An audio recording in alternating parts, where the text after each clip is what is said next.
नमस्कार दोस्तों भारत के एग्रेशन को देखते हुए जापान इंस्पायर हो चुका है और इंस्पायर होने के बाद वो सेनकाकू आइलैंड में वो बड़ी बड़ी मिसाइल तैनात कर रहा है चाइना को देखते हुए। जब बहुत ही देखने वाला चीज़ होगा कि चाइना का जो धमकी उसके ग्लोबल टाइम्स के द्वारा दिया था जापान को, उसने वो कैसे निपटता है। दोस्तों, सेनकाकू आइलैंड का जो स्ट्रैटेजिक माइलेज है वो जापान को मिला हुआ है। अगर जापान को मिला हुआ है तो उसके अब धर सकते हैं कि अमेरिका को भी उसका फ़ायदा मिल चुका है, क्योंकि सेनकाकू आइलैंड का जो पोजीशन है वो पूरा चाइना का जो हाई पॉपुलेशन वाला प्लेस है उससे एकदम पूरा टारगेट कर सकता है चाइना को। इसीलिए चाइना वो धमकी देते हुए बोला था, लेकिन जापान कोई कम मापने का कोई चीज़ नहीं है, उन्होंने भी इसके लिए मिसाइल तैनात कर दिया है। और अमेरिका का जो 7 फ्लीट है वो भी तो जापान में ही रखा हुआ है, इसलिए जापान को इतना चिंता करने की कोई ज़रूरत नहीं है।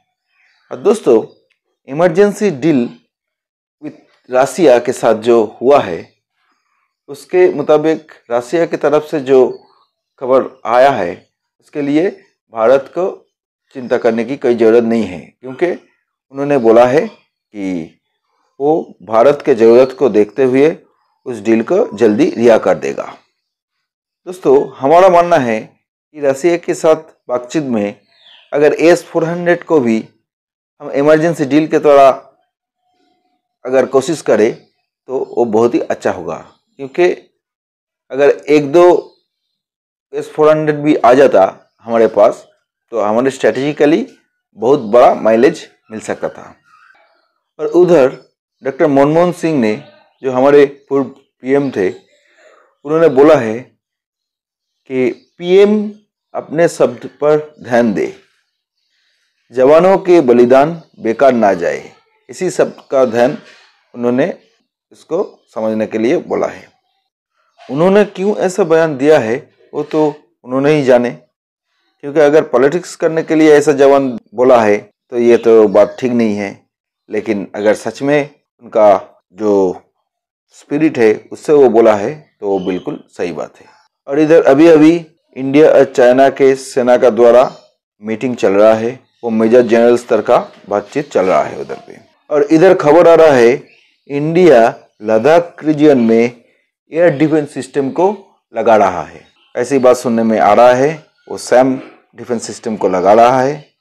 ये तो बहुत ही बड़ा न्यूज़ है, क्योंकि अगर आप देखिए कि एयर जो चिप है उसका 19 जून का द्वारा बहुत ही इम्पोर्टेंट है, क्योंकि उसके 19 जून का द्वारा के बाद ये एयर डिफेंस सिस्टम लगाया जा रहा है। और इधर 500 करोड़ रुपया का जो इमरजेंसी परचेज है वो तो सेना को मिल चुका है, और उससे बाद भी हमारे सरकार ने भारतीय सेना को मिल गया है फायर करने की छूट। कोई भी साधारण परिस्थिति में भी बंदूक चला सकता है। और उधर चीन के सरकारी मुखपत्र ग्लोबल टाइम्स ने धमकी देते हुए कहा है भारत के इस ऑर्डर से खामियाजा भुगतना पड़ेगा। ये क्या बात है? और क्या खामियाजा हमको भुगाओगे तुम? क्योंकि तुम खुद ही 2 दिन बाद देखना कि डरपोक देश कहलाओगे। तो इसीलिए डराना बंद करो, खुद डरो, इसी में ही तुम्हारा भलाई है। और दोस्तों, इधर भारत महासागर में भी पूर्व कमांड से जहाज भेज दिया गया है, उधर पे पूरा अलर्ट मोड पर रखा हुआ है। उधर पूर्व और पश्चिम कमांड को अलर्ट मोड पे रखा हुआ है। इसी अलर्टनेस के वजह से जो दिखा जा रहा है, इसके मुताबिक बहुत ही कुछ बड़ा होने वाला है, ऐसी सोच मेरे को लगता है। उधर हमारे माउंटेन सोल्जर लगातार निगरानी कर रहा है चीन सीमा पे। टोटल LAC पे ही हमारा माउंटेन सोल्जर पूरे एक्टिव मूड पर है। आज स्थिति ऐसा बन चुका है कि लगता है इंडिया का बॉडी लैंग्वेज बहुत ही पॉजिटिव है, इसीलिए चाइना बहुत डरा हुआ है अंदर ही अंदर। मैं क्यों उसे डरपोक बता रहा हूँ, इसके भी तो एक रीज़न है। वो जो खबर मिल रहा है उसके मुताबिक गलवान घाटी में लगभग उसके संख्या थी 2000 या उससे भी ज़्यादा, और हमारी सैनिकों की जो संख्या थी वो थी केवल 300। तो आप सोचिए 300 सोल्जर कहाँ 2000। उससे बावजूद भी अगर कोई सोल्जर भागता है तो उसे क्या बोले, डरपोक बोले, नहीं तो क्या बोले। इसीलिए मैं बोल रहा हूँ क्योंकि हमारे सोल्जर का जो रौद्र रूप उन्होंने देख लिया है, उसके बाद उसका भागने के अलावा कुछ रास्ता ही नहीं बचा था। हमारे कर्नल के मौत के बाद वो बहुत बुरी तरह से पीटने के लिए आया था, लेकिन हमारे सोल्जर ने जो किया इसका इलाज, उस इलाज से वो लगभग आप मान सकते हैं दौड़ा दौड़ा के मारा हमारे सोल्जर ने।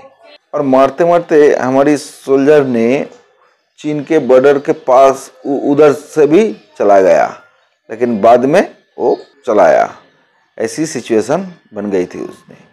तो उसमें वो 2000 संख्या के रहने के बाद भी उसको भागना ही बेहतर समझा। दोस्तों मैं कहता हूँ हमारे आर्मी का जो जोश है ना, उस जोश से ही उसका पिटाई पूरी तरह से हो जाएगा। ये बात आप लिख के रखिए। तो दोस्तों आज के लिए इतना ही, और सब्सक्राइब करना मत भूलिएगा। Okay, thank you.